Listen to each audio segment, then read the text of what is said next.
Hi all, welcome to lecture 25। तो ये lecture में हम और कुछ स्ट्रिंग मेथड्स देखने वाले। तो उनमें से पहला कैटेगरी है कि कैरेक्टर क्लासिफिकेशन, जो बेसिकली स्ट्रिंग के कैरेक्टर्स के बेसिस पे हम कुछ ऑपरेशंस या चेक्स कर सकते हैं। तो उनमें से पहला मेथड है कि इज़ एलनम। तो एज नेम सजेस्ट ये चेक करेगा क्या स्ट्रिंग के कंटेंट सिर्फ अल्फ़ाबेट्स और नंबर्स है क्या। अगर वो है तो वो ट्रू रिटर्न करेगा, अदरवाइज फॉल्स रिटर्न करेगा। ठीक है। फॉर एग्जांपल यहाँ पे जैसे आप देख पा रहे हैं कि यहाँ पे अल्फ़ाबेट्स है लोअर केस और अपर केस में, और फिर नंबर्स है। और अभी मैं कहता हूँ कि एस डॉट इज़ एलनम, तो ये बेसिकली हमको ट्रू रिटर्न करेगा। अगर यहाँ पे मैं इनकेस अलावा अगर कोई स्पेशल सिंबल यूज़ करता हूँ तो इसका रिजल्ट फॉल्स होगा। ठीक है। उसी तरह मेथड है कि इज़ अल्फ़ा, तो ये चेक करेगा क्या ये स्ट्रिंग के कंटेंट सिर्फ अल्फ़ाबेट्स है क्या। अगर है तो ट्रू, अदरवाइज ये फॉल्स रिटर्न करेगा। सेम यहाँ पे सिर्फ अल्फ़ाबेट्स है, इसीलिए इसने ट्रू रिटर्न किया। और अगर मैंने यहाँ पे नंबर्स ऐड कर दिए तो इसने फॉल्स रिटर्न किया। तो थर्ड और सिमिलर फंक्शन है इज़ डिजिट। ये चेक करेगा क्या एस के कंटेंट क्या सभी डिजिट्स है क्या। अगर वो है तो वो ट्रू रिटर्न करेगा, अदरवाइज ये फॉल्स रिटर्न करेगा। इस तरह से अगर मेरा स्ट्रिंग इस तरह से 2 3 4 और मैं कहता हूँ कि एस डॉट इज़ डिजिट, तो हाँ इसमें सब डिजिट्स है, इसलिए इसने ट्रू रिटर्न किया। अगर इन डिजिट्स के अलावा कुछ अल्फ़ाबेट्स या स्पेशल सिंबल होते तो ये हमें फॉल्स रिटर्न करता था। ठीक है। और जैसे हमने बात की थी कि अपर मेथड बेसिकली सभी अल्फ़ाबेटिक कैरेक्टर्स को अपर केस में कन्वर्ट करता है। लेकिन अगर हमको चेक करना है कि क्या स्ट्रिंग के सभी अल्फ़ाबेट्स अपर केस में है क्या, तो हम ये मेथड का यूज़ कर सकते हैं। ठीक है। तो अगर मैं यहाँ पे कह रहा हूँ कि अच्छा ये पाइथन मेरा स्ट्रिंग का कंटेंट है ऑल अपर केस, और मैं चेक कर रहा हूँ कि क्या एस डॉट इज़ अपर, तो हाँ सभी अल्फ़ाबेटिक कैरेक्टर्स अपर केस में, इसलिए इसने हमें ट्रू रिटर्न किया। अगर मैं यहाँ पे इज़ अपर करता हूँ तो इसका भी रिज़ल्ट हमको फॉल्स आएगा। क्यों? क्योंकि पी के अलावा बाकी के जो भी अल्फ़ाबेट्स हैं वो लोअर केस में है। ठीक है। उसी तरह सिमिलर मेथड है इज़ लोअर, तो ये चेक करेगा क्या हाँ आपके स्ट्रिंग के कंटेंट में जो भी अल्फ़ाबेट्स है क्या वो सभी लोअर केस में है। अगर वो है तो ट्रू रिटर्न करेगा, अदरवाइज फॉल्स। तो यहाँ पे सभी अल्फ़ाबेट्स है वो लोअर केस में, और जो भी डिजिट्स हो स्पेशल सिंबल्स या अदर दैन अल्फ़ाबेट्स वो इग्नोर करता है। तो लेकिन जो भी अल्फ़ाबेट्स है वो लोअर केस में, इसलिए इसने हमको ट्रू रिटर्न किया। लेकिन यहाँ पे एक पी अपर केस में, इसलिए हमको फॉल्स रिटर्न मिलेगा। ठीक है।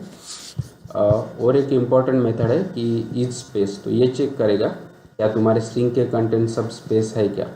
तो अगर आपके वाइट स्पेसेस है और मैं अगर कहता हूँ कि इज स्पेस, तो ये ट्रू मिलेगा। पाइथन में ये वाइट स्पेस के अलावा कुछ ये slash t slash n and slash r, इनको भी वो स्पेस कंसिडर करेगा। क्यों? क्योंकि स्लैश टी बेसिकली आपका रिप्रेजेंट कर रहा है कीबोर्ड का जो भी टैब है, तो बेसिकली 4 स्पेसेस।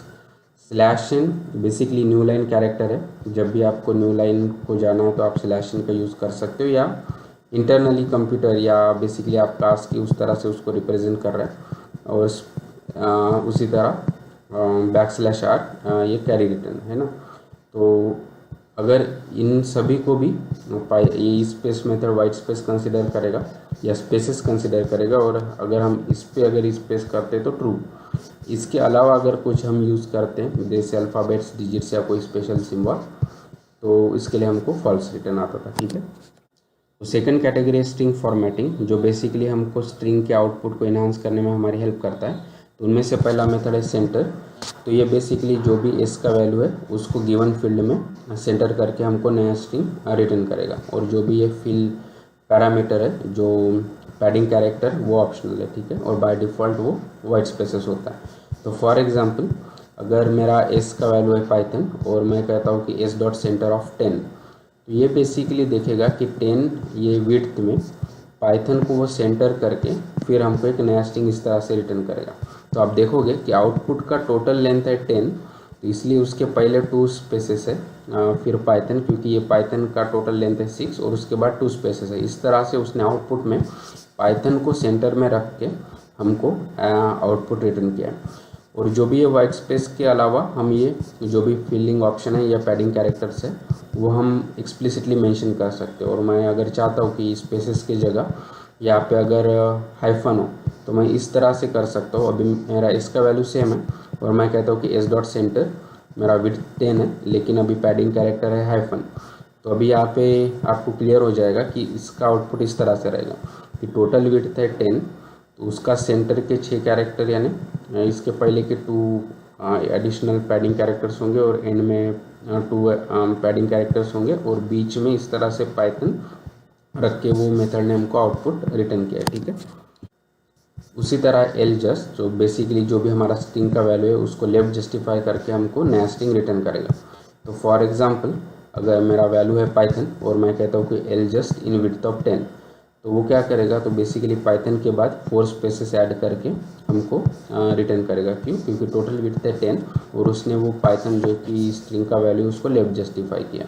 ठीक है, और हम ये एडिशनल पैडिंग कैरेक्टर्स जो भी ऑप्शनल है वो हम दे सकते हैं और तब हम क्लियरली देख सकेंगे कि हाँ पाइथन को लेफ्ट जस्टिफाई करके एट द एंड उसने जो भी रिमेनिंग विड्थ है उसमें ये पैडिंग कैरेक्टर्स ऐड करके हमको इस तरह से रिजल्ट किया। अगर इंस्टेड मैं चाहता हूँ कि वो राइट जस्टिफाई हो तो हमारे लिए उसके लिए भी मेथड है कि आर जस्ट, राइट। तो आर स्टैंड्स फॉर राइट।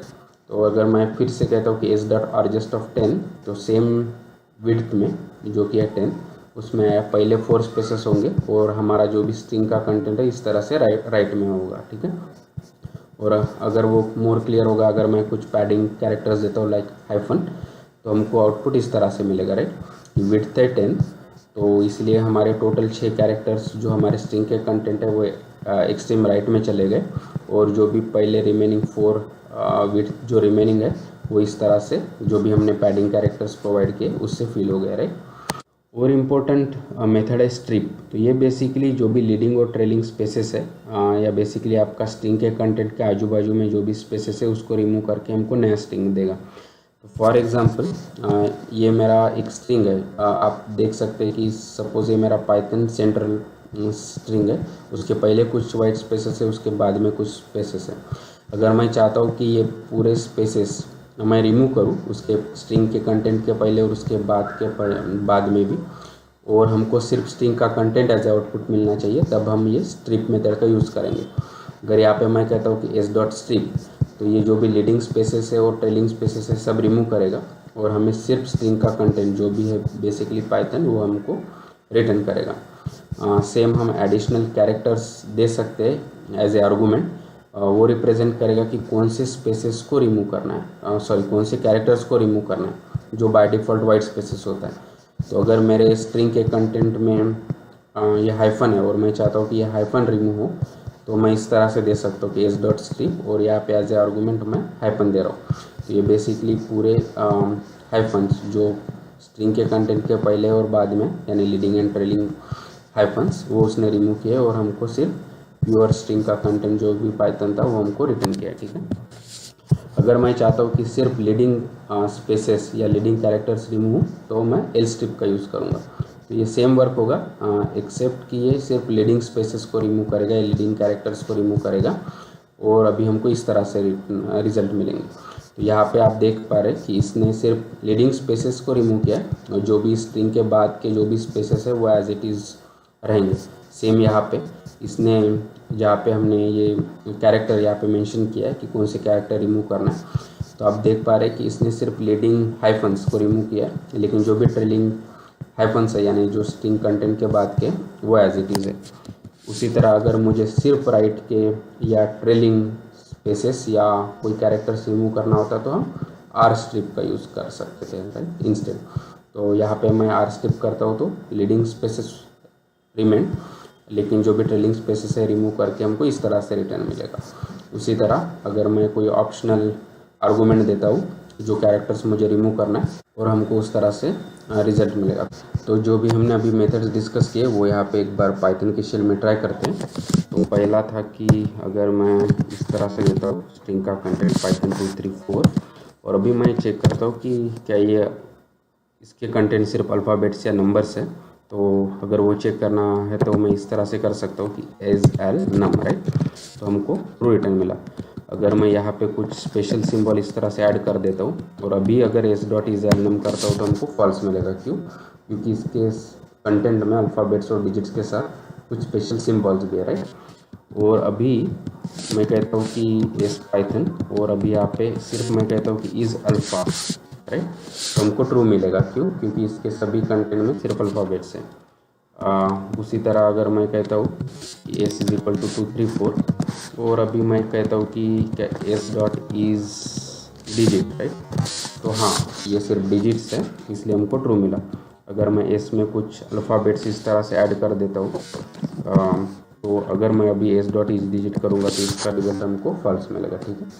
फिर हमने और कुछ मेथड्स देखे थे कि अगर मेरा एस का वैल्यू इस तरह से है कि अपर केस में सभी पाइथन, राइट, और अभी मैं चेक कर रहा हूँ कि एस डॉट इज़ अपर, तो हाँ, ये हमको ट्रू मिलेगा। अगर मैं कहता हूँ कि एस डॉट इज़ लोअर तो डेफिनेटली नहीं है, इसलिए हमको फॉल्स मिलेगा। और हम कहता हूँ कि S dot is space, right, तो ये स्पेसेस नहीं है, इसलिए हमको फॉल्स मिला। लेकिन अगर मैं एस को सिर्फ यहाँ पे स्पेसेस रखता हूँ, या जैसे हमने बात की थी कि टैब या न्यू लाइन कैरेक्टर या कैरी रिटर्न, अगर इनमें से कुछ भी है और अभी मैं अगर कहता हूँ कि इस स्पेस, तो हमको ट्रू मिलेगा। लेकिन अगर इसके साथ अभी मैं कुछ और कैरेक्टर्स ऐड कर देता हूँ तो अभी अगर मैं इस स्पेस करता हूँ तो हमको फॉल्स मिलेगा, ठीक है। तो यानी सिर्फ slash t slash n slash r और हमारे वाइट स्पेसेस है, वही उसको वो ट्रू करके हमको उसके अकॉर्डिंगली रिजल्ट देगा, ठीक है। और हमने स्ट्रिंग फॉर्मेटिंग को भी देखा था कि मेरा अगर इसका वैल्यू है पाइथन, राइट, और अभी मैं कहता हूँ कि S dot centre in width of 10, तो जैसे कि आप देख पा रहे हैं कि इसने पाइथन जो भी वैल्यू है उसको सेंटर में रखा है, उसके पहले जो भी रिमेनिंग कैरेक्टर्स है वहाँ पे उसने स्पेसेस ऐड किया है, ठीक है। और जैसे हमने बात की थी कि हम ऑप्शनल यहाँ पे कैरेक्टर भी मेंशन कर सकते हैं। अगर मैं हाइफन करता हूँ तो हमको सॉरी यहाँ पे कॉमा था, हमको इस तरह से रिटर्न मिलेगा। अगर मैं कहता हूँ कि एस डॉट सेंटर की जगह एल जस्ट की लेफ्ट जस्टिफाइड, तो अभी पाइथन जो भी स्ट्रिंग है वो लेफ्ट जस्टिफाई हो गया और उसने ट्रेलिंग हाइफन्स दिए। उसकी जगह अगर मैं आर जस्ट करता हूँ तो ये राइट जस्टिफाइड कंटेंट होके हमको इस तरह से रिटर्न मिलेगा, ठीक है। और हमने स्ट्रिप मेथड भी देखा था। अगर मेरा एस का कंटेंट इस तरह से कि कुछ कैरेक्टर्स है और बाद में पाइथन और फिर कुछ कैरेक्टर्स है और मैं चाहता हूँ कि वो रिमूव हो जाए, तो मैं इस तरह से कर सकता हूँ, right, S dot strip. Okay, so by default ये वाइट स्पेसेस के लिए देखेगा, लेकिन अगर मैं यहाँ पे अभी ऑप्शनल कैरेक्टर्स ऐड करता हूँ तो बेसिकली अभी इसने वो कैरेक्टर्स रिमूव किए उसके स्ट्रिंग के पहले और बाद में भी, तो लीडिंग एंड ट्रेलिंग वो हाइफन्स इसने रिमूव करके हमको इस तरह से रिजल्ट दिया है, राइट। अगर इसके अलावा मैं अगर एल स्ट्रिप करता था तो ये बेसिकली अभी सिर्फ लीडिंग हाइफन्स को रिमूव करके हमको इस तरह से रिजल्ट देता था। और इंस्टेड अगर मैं आर स्ट्रिप करता था तो ये बेसिकली अभी सिर्फ ट्रेलिंग हाइफन्स को रिमूव करेगा।